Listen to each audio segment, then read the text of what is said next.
मजा आएगा ना। कहाँ गया हो? कहो क्या हो यहाँ?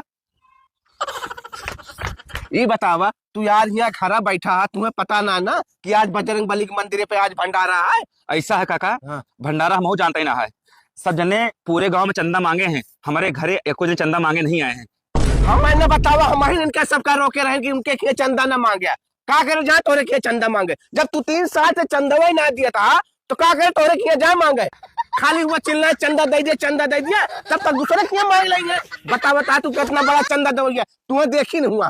अरे बारात आई रही है, ऑर्केस्ट्रा आ रहा, तुम्हें जानता 500 रुपया वो लड़कियों के नजोन नाचत रहे, दांत में 500 रुपया फंसा के नागिन डांस करते रहे। हमको बताओ तो बड़ा चंदा नहीं है? बताओ भंडारा है गाँव पे, तुम्हें चाहिए ना चाहिए, समाज के काम आई। कौन है ये लोग?